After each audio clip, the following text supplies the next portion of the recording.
Welcome to the Bible Made Clear in our next discipleship class. So we have been going through an updated version of this apologetics series where we're walking through the 12 steps that show that Christianity are true. So as we walk through, we've talked about steps 1 and 2, but let me jump in here and just start with the beginning, what is in the presentation. So as I've shared with you, I take the format for the most part from I Don't Have Enough Faith to Be an Atheist by Frank Turek and Dr. Norman Geisler. It's really more built on Dr. Geisler's presentation, the 12 points that show Christianity is true. You can get information, as you see here, from normgeisler.com or ngim.org. Highly recommended any resources that he has. So I'll be using this book also. It's an excellent resource, Stealing from God by Frank Turek, how atheists need to steal a theist worldview in order to make their case. So there's the information to link to Frank Turek and get some of his apologetic resources and information, which I would recommend. So these are the 12 points that show Christianity is true. We'll run through them pretty quickly. The truth is knowable.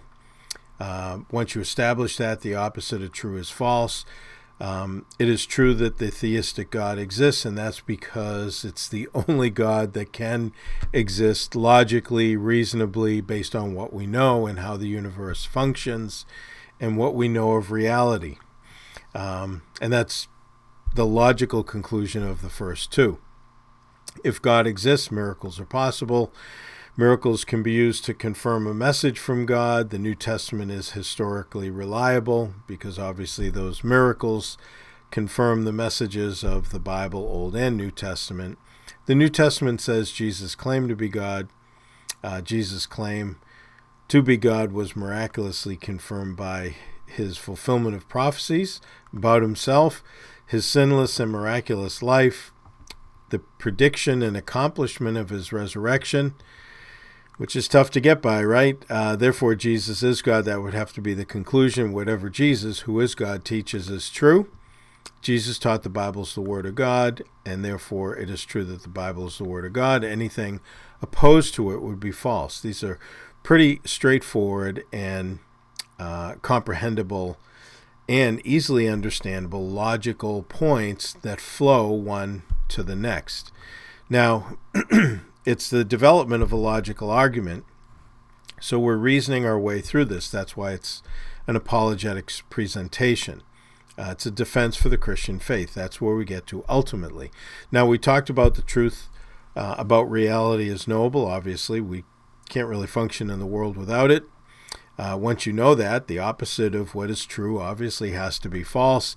So this presentation is, it is true that the theistic God exists, and we start out with argument number 1, the cosmological argument. The universe had a beginning, so there is a beginner. Now, very simply stated, that anything that comes to be has to have a beginning. The universe came to be, and so it was not always there, so it had a beginning, no matter how you slice it. So, major worldviews about God. These are important for us to encapsulate these so that we can understand and have a reference to what we speak about here. We will walk through all 7 of them, in brief, but just so that we can list them out. There's theism, there's deism, talk about what it is, finite Godism, right? God is an absolute or infinite. Atheism, the A with the beginning of it, no God. Now, I know there are anti-theists and atheists, and I understand all that, but the bottom line is there is from an atheistic standpoint, they do not believe that God exists, any God.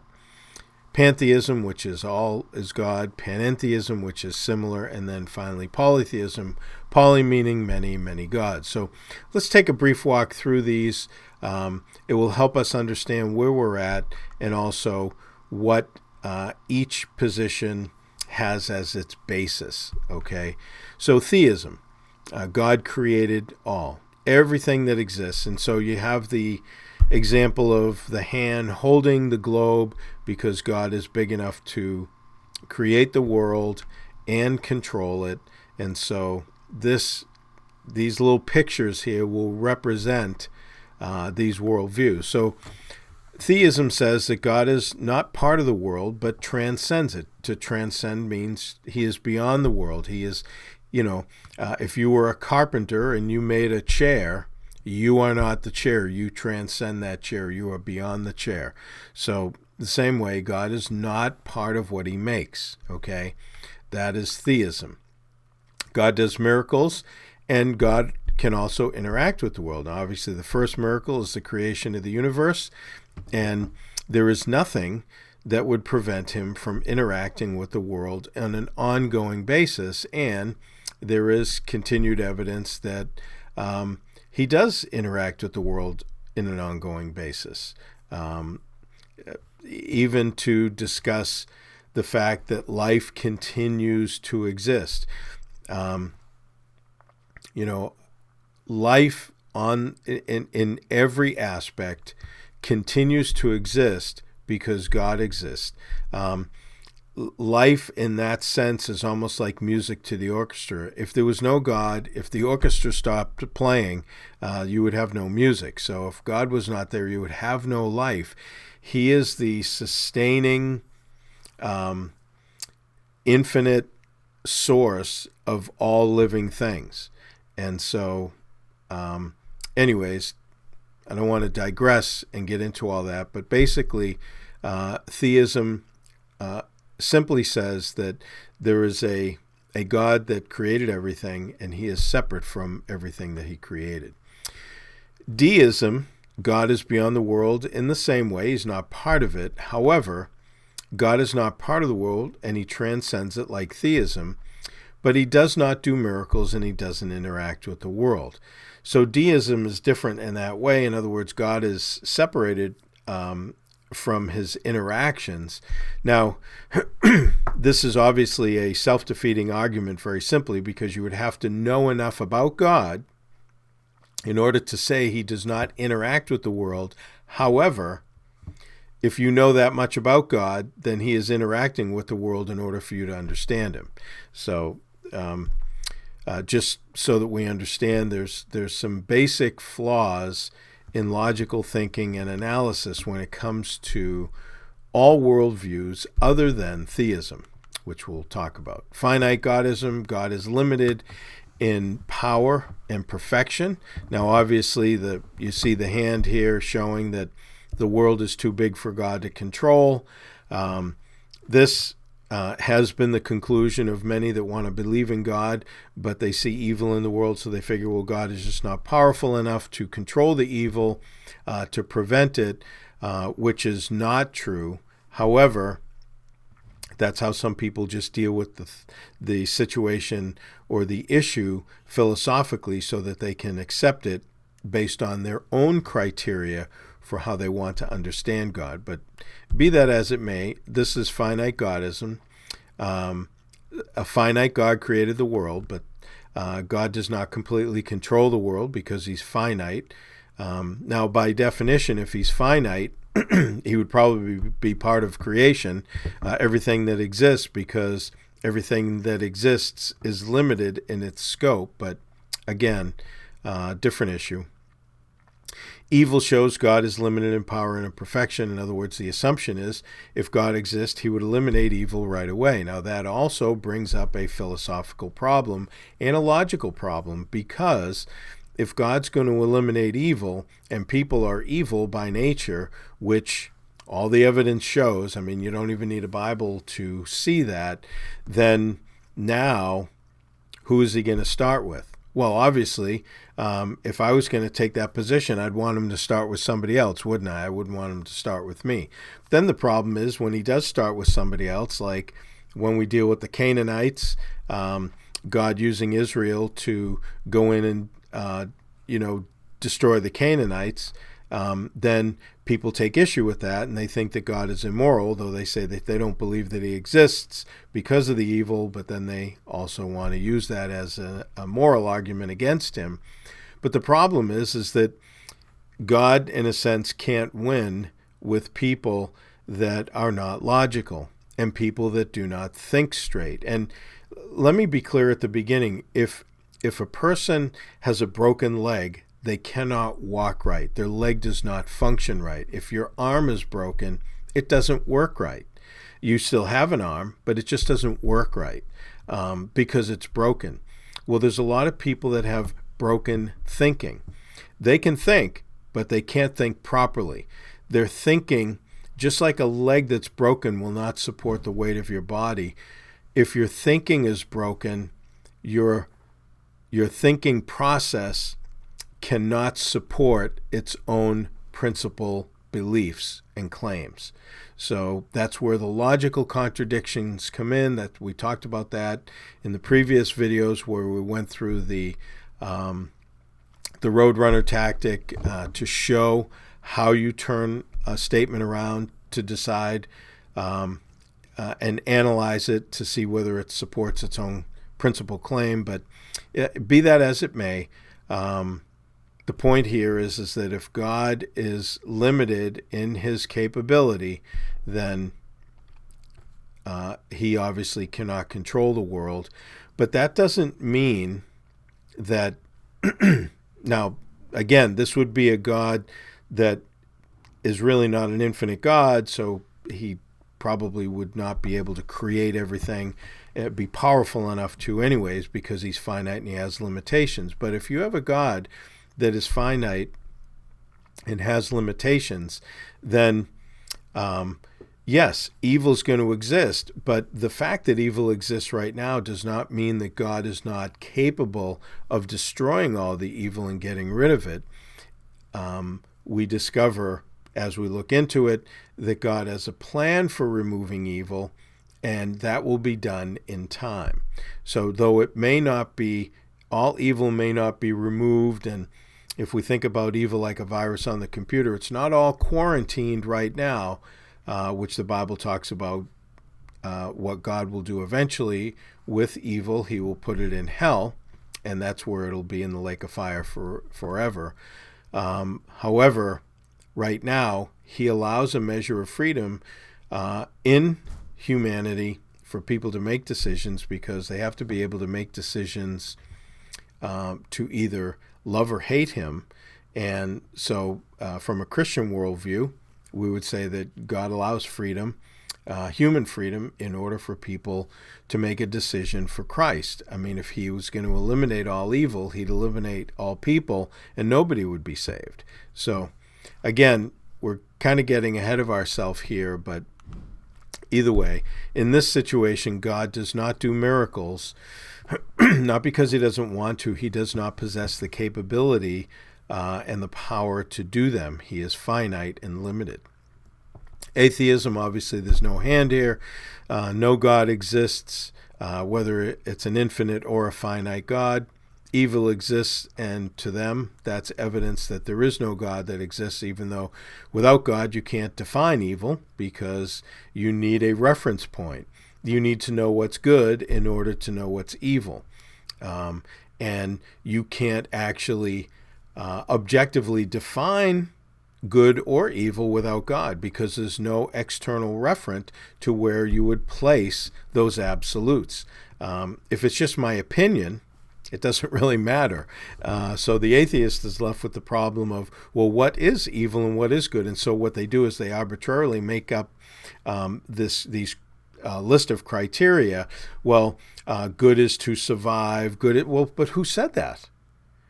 We don't have, I mean, there's certainly, and they typically believe in evolution. So if just because in their view animals eventually developed into people, and they survived, that doesn't mean that that's good. Maybe the better thing would be for the whole living of everything alive would be to just go out of existence. You can't impose after the fact and try to decide philosophically what's good and what's bad because you like it. That's ridiculous. I mean, that makes no sense. People do it all the time, but that doesn't mean that it makes any sense. So, in this sense, with an atheist, they can talk about things being good and evil all day long.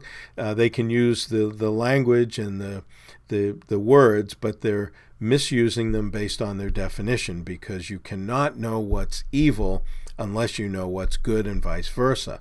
You have to understand what they are, and those have to be grounded somewhere, and they can't be grounded in everybody on the planet. You can't have almost 8 billion different views of good and evil, because it would be meaningless. The words would be meaningless, and so wouldn't the concept. So it has to be grounded beyond us, in an infinite being, the nature of that infinite being, and that's how we would know what it is. So obviously God doesn't exist, so in atheism no miracles are possible, and atheists believe God is an illusion or a projection. People just want to believe in God, they want to hope that one exists and everything else, and so that's why they kind of create him, and that is their view. Pantheism, pan meaning all is God, right? Or God is all. It claims that we can change from illusion to enlightenment. So, for example, in Hinduism, the world that we live in and what we see and understand is not believed to be real. It's all an illusion. Very much like atheists, when they start talking about consciousness and and how we think and reason and all this, like consciousness is an illusion and free will is an illusion. And the problem with that basically is that if you're in an illusion, you do not know it. In other words, you cannot be deceived by an illusion or a dream or anything else and then say, well, I know that I'm being deceived by the illusion or by the dream. There's no place for analysis. You have to be outside. You have to transcend the illusion or the dream and then be able to analyze it from an outside perspective. You can't analyze it while you are inside the illusion or the dream, because you have no reference to what the illusion or the dream is. You are part of it.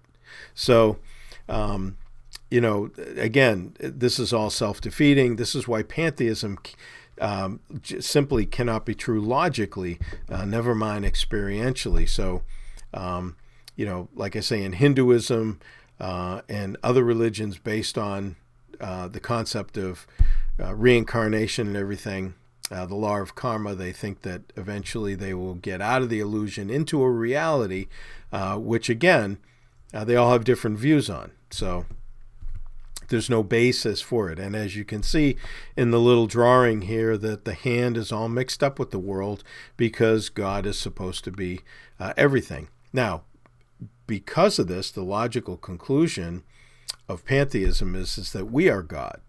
I can tell you that if somebody has to tell you that you're God, there's a good chance you're not. So it also says that we can change, yet God cannot change. If God is infinite, God cannot change. He's an infinite being. However, because everything in the world changes and people change and they grow in their understanding, then that means, because they're God, that God is changing, growing, making mistakes, learning, all this other nonsense. So none of that really works. It recognizes the existence of opposing views, and yet they claim that they are an illusion. In other words, we talked about that. That's just not possible, because you can't be in an illusion and know that you're being deceived by the illusion. Panentheism, again, means God is all and is very similar to pantheism, only there's two aspects of God. There's the aspect that's in the world, and then the aspect of God that is beyond the world. And it claims God is self-caused, which is not possible. It's like saying the universe made itself. Well, if the universe doesn't exist, and if God doesn't exist, there's nobody there to make them. That you just don't pop into existence from nothing. No matter what Lawrence Krauss or anybody else says about it, that's foolishness. It's not being intelligent and intellectual. If anything, quite frankly, it's being stupid. And it's being stupid on purpose, which is really not the way that we want to go. We're trying to be logical, reasonable. We want to work through our arguments here so that we can present this to people in the world that are defeated by their own position, but yet don't understand why, because their thinking is broken. So God cannot create himself. Nobody can create themselves if they don't exist. God and the world are mutually dependent, which again would be impossible. God needs the world to exist. He's contingent upon it, we would say. God is changing, again, which is not possible without an unchanging basis for change. In other words, how would we know God is changing? There's really no way to know if God is the ultimate being in panentheism or pantheism or anything else that's not theism, because if God is changing, we don't know what the basis of the change is. You have to have some infinite, fixed, absolute basis to reference it against. And if you just have this kind of moving target, arbitrary existence, then nothing can actually be known or discovered because it can be changing. And which would mean that laws would change because God is the one that establishes the laws. Gravity would be different everywhere, though gravity is a constant. It's just the reference points for bodies of mass that create a stronger or lesser degree of it. But 2 and 2 would be 5 somewhere else. In other words, the law of causality would change. It would make no sense. We wouldn't be able to hit Mars with the Mars rover because all the calculations would alter in the course of us sending it there. God cannot change because everything would change. God is not perfect in this view, right? Again, like we said, this is a different way to state it, which demands a perfect by which he would have to be measured. That is how we would know he's not perfect. But that perfect doesn't exist in this view. Polytheism, our last one. Obviously, there are many finite gods, as you can see, many hands there, and they have to be finite because you wouldn't have one infinite God, because then you wouldn't need all the other gods. In other words, you know that these gods are finite because if you have multiple finite gods, it reveals a lack in each one of them. In other words, something lacks in one that's not in another, which requires a different god to supply that characteristic or that need, right? So if you have all these multiple lacking gods, then there's nothing that's infinite or perfect. So this kind of falls along with the fallacy of the basically infinite Godism that we talked about earlier. It's just that you're just multiplying the problem with polytheism. So the only God that can exist logically, based on the truth is knowable, it's absolute, and the opposite of true is false, is a theistic God, because he is the only one that answers the question, how do we have these absolute reference points?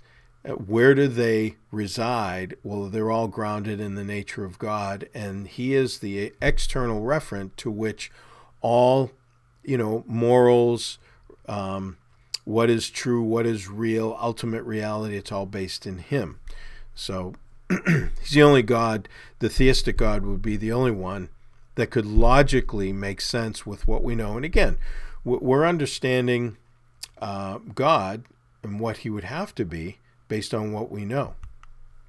So only the theistic God will meet all requirements. So what kind of God would be necessary to create the universe? What attributes would this God have? Well, he would have to be necessary, right?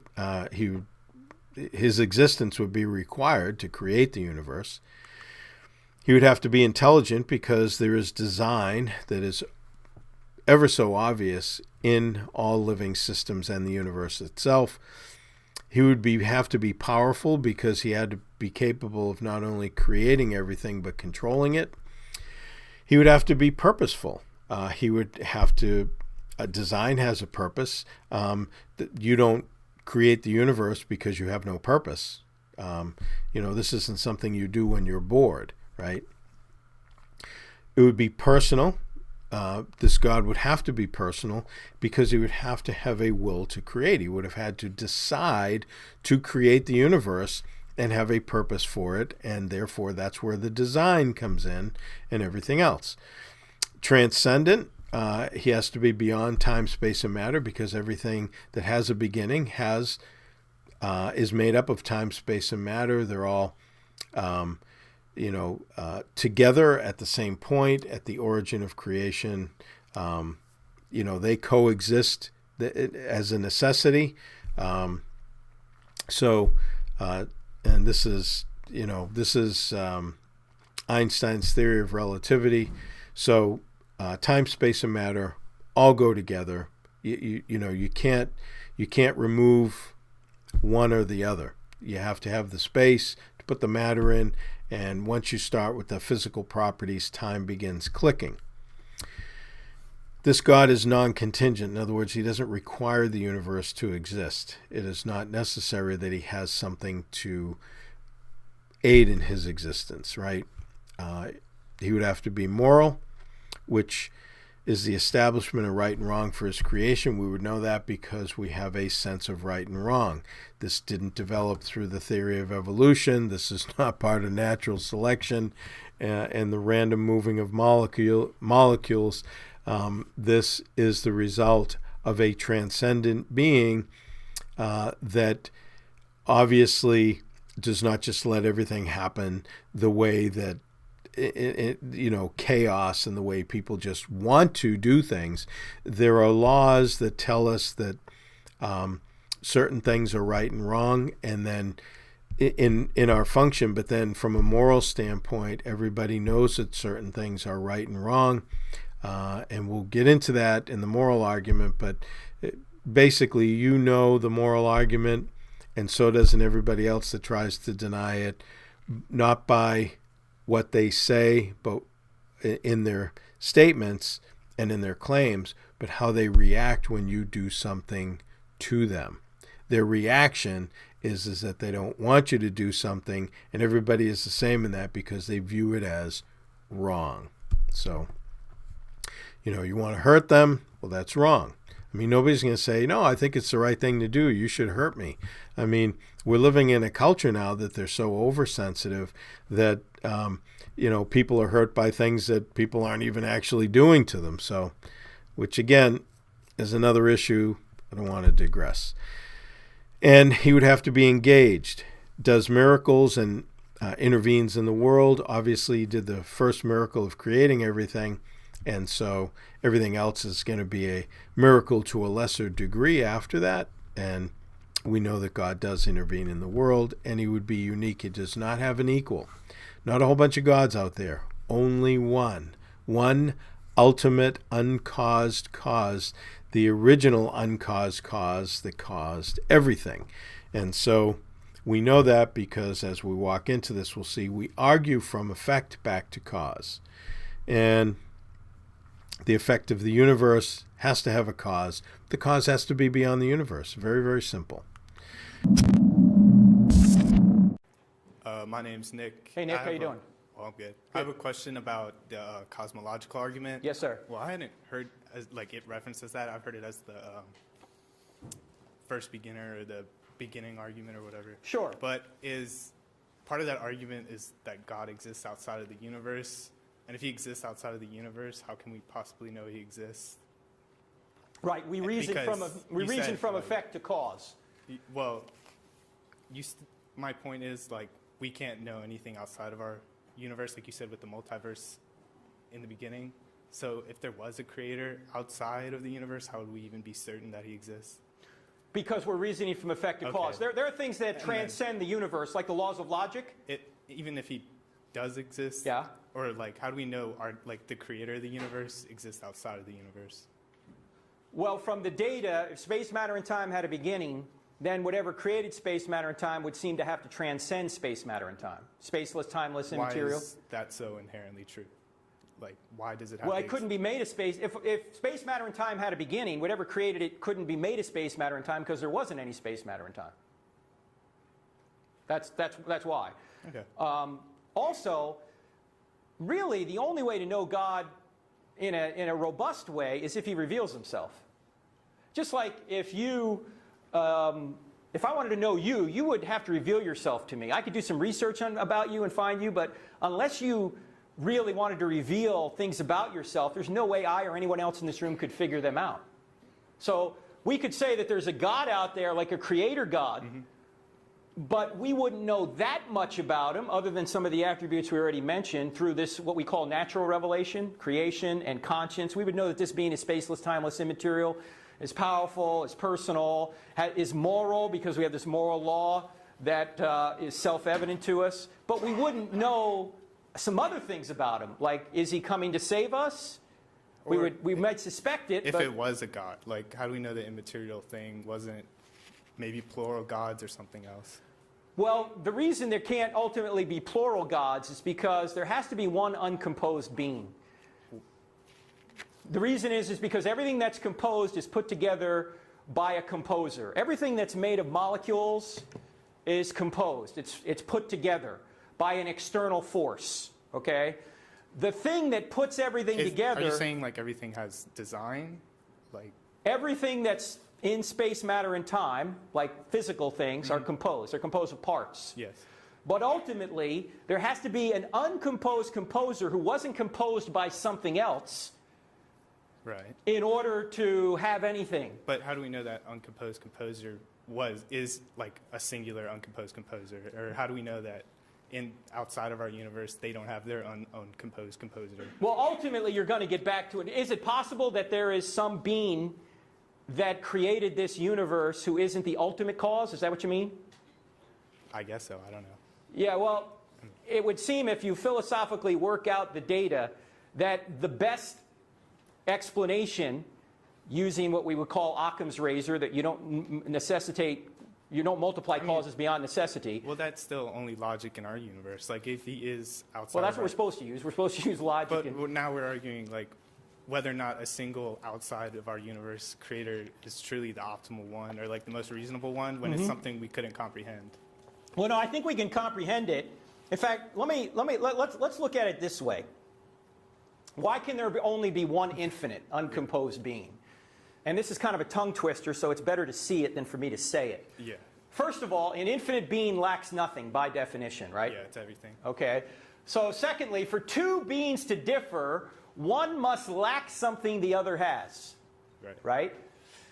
But a being that lacks something is not infinite. Therefore, there can only be one infinite being. Okay. So ultimately, when you get back to the ultimate cause of all things, it's a being that's infinite, that lacks nothing, is an uncomposed composer. To use the language of Aristotle or Aquinas, this being is completely actualized. In other words, it has no potential because it's maxed out. We have potential, right? We can get smarter or dumber, we can get taller or shorter. This being doesn't have those kinds of attributes. It's completely maxed out. And that being, there can only be one of. There can't be two infinite beings. Because if... Yeah, no, makes sense. You're with me on that. Infinite is everything, yeah. Okay, so all right. There can be two everything. Right. So ultimately, you're going to get back to one spaceless, timeless, immaterial being. Now, who is that being? Well, in order for us to say it's the Christian God, we had to go into the historical evidence for Jesus. Okay. Thanks. Otherwise, it could just be the God of the Old Testament or just some generic theistic God, maybe an unmoved mover or some kind. Yeah. Right. Okay, thank you. All right, thank you. All right, so that was good. But moving on. Now, the three major worldviews can all be summarized, or the seven can be summarized into three higher level views. So theism, in regard to the major religions of the world, the only theistic major religions are Judaism, Christianity, and Islam. They're the only religions that have a theistic God, and the theistic God is separate from the creation, as we've talked about. The next is pantheism. That would include Zen Buddhism, Hinduism, the New Age movement, and anything else that is basically pantheistic. So, and then you have atheism, which is there's no God at all. So God made all, God is all, and then there's no God at all. Obviously, only one of those views is going to be correct, and we have been talking as though the correct view and the logical view is theism. Now, as we make the comparison for Christianity against pantheism and atheism, it will give us a good contrast as to how the different views are contrasted. For example, God in Christianity obviously made all, theism, he is all, and atheism, no God at all. In Christianity, God is seen as the Father, right? Obviously, there's a Trinity, but we're not getting into that at this point. So, but God is viewed as a Father. Jesus said to pray to the Father. In pantheism, God is a force, a power, an energy. God is personal in Christianity, is impersonal in pantheism.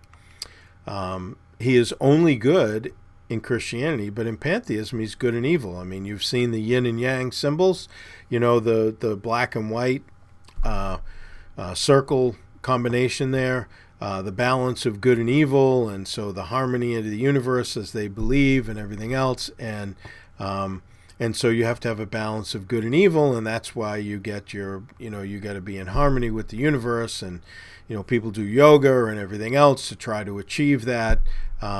Yoga is Hinduism. That's where it comes from, and along with a number of other Far Eastern medical practices, they all function based on that good-evil concept of God, and that the universe is balanced out with its good and evil, and if you're sick, you don't feel well, you have a problem here or there, well, it's because basically, you have too much evil, and we need to balance out the good, and so you basically get to come into the same harmony as the universe, and then you'll be okay. That's where all that stems from. Creation. God created everything out of nothing. In pantheism, everything comes out of God. In atheism, everything is out of matter. In other words, matter is the only thing that exists, and somehow it made itself to get here. Man is made like God, in other words, in God's image. In Christianity, in pantheism, man is God, and then in atheism, man is seen as an animal, just a higher level one. He's evolved. Man is made good but does evil in Christianity. He is good in pantheism, which I think if you just look around, you realize that there's a problem with that. And he's neither good or evil in atheism because there's no place to reference it, though they try. Spirit and body in Christianity. People, in other words, they have a material and a non-material aspect to their being. In pantheism, people are really just spirits, and in atheism, they're just bodies because they don't believe that there's anything beyond the physical, chemical structure of your body. In Christianity, man is resurrected at the end. In pantheism, they're reincarnated. Reincarnation is they're brought back in, they come back into a different life. They have to pay off their karmic debt, the law of karma. Everybody owes something to it because of the failures in their past life, and so it's believed that people will come back and have to pay off their karmic debt, what they owe. The problem is they don't know what they owe, so they try to do whatever they can do, and hopefully this time, they'll get by it, and then they'll move on to nirvana and become not an individual anymore, but be absorbed into the whole massive energy that is the ultimate power of the universe and the God and all that. In atheism, you have annihilation, that people, they die, they go into the grave, they cease to exist. Jesus Christ in Christianity, he is the same person as God. In pantheism, he is different than God. He's not the same as God. They have a different view of Christ, just some kind of good man, teacher, or whatever. And then in atheism, he's just a man, can't be anything but a man because that's all that exists. He is the God-man in Christianity. He's both God and man, to touch both God and man and bridge the gap between God and man. In pantheism, he's the God spirit in man. And so, you talk about the Christ consciousness. This is a big thing that they bring out in the New Age movement, that this Christ consciousness, they think it came upon this guy, Jesus of Nazareth, left him at the cross, came on him in his baptism, and that's why he could do all the things that he could do. Obviously, there's no belief in that in atheism because there's nothing beyond the physical person. But, this is the concept that they have in pantheism, which carries over to the New Age movement. Jesus died, and then he rose again from the dead. He'll be, in Christianity and pantheism, he'll die, but they just think that he'll come back in different reincarnations, and in atheism, you just die. Salvation, how you are delivered from sin and destruction and eternal judgment in Christianity, is by God's grace. In other words, you don't earn it. It is something that you receive. It is based on your believing it by faith, and then it is through the grace of God. It's not by your works, not by anything else that you merit. All the merit is in Christ. You believe in Jesus, and then God not only forgives you, but then gives you his righteousness, which the Bible calls justification, just as if you had not sinned. So you take on that place because you are then in Christ. In pantheism, it's by meditation. You meditate, like transcendental meditation, the meditation in yoga, and this basically is supposed to get you closer and closer into harmony with the ultimate mind of the universe, and then you will, be more connected, be doing what you're supposed to do, whatever that is, depending upon whose ancient writings you read, what Hindu source you have. The Vedas, the Bhagavad Gita, whatever it is that you're going to read as a Hindu, and then hopefully you'll, kind of shoot off to nirvana and not have to come back again in something else. And in atheism, they think that man is delivered by his education. If you educate him enough, then apparently they never realized that if you educate a thief, it only increases his capacity to steal. It is not delivering anybody. We can see in the world today that some of the most educated people are doing some of the most wicked things to destroy the rest of humanity. So I think that pretty much falls by the wayside. In Christianity, salvation is victory over sin. Sin is defined as being out of harmony with God. It is in rebellion against God. It is thoughts and actions that are not aligned with God's perfection. In pantheism, salvation or deliverance is a victory over fear or frustration. So basically, bring you to the happy place. You want to be happy, you want to be, at peace all the time, and everything's wonderful, and then you're in balance and harmony with the universe and everything else. And then finally, in atheism, it's victory over ignorance, because education is the final deliverance, so you don't want to be ignorant anymore. Who's educating you? Well, the atheists are. So if the atheists are educating you, then I guess they get what they want. They have figured it out. They developed from an animal, figured out that if they learn more, then that's going to deliver them from all the perceived evils in the world. Yet, unfortunately, many of the atheists are imposing the evils in the world. So, again, I digress. Death. In Christianity, the spirit, the non-material aspect of a person, leaves the body, goes to be with the Lord, right? To be absent from the body is present with the Lord in 2 Corinthians 5. In pantheism, the body is an illusion. It just goes away.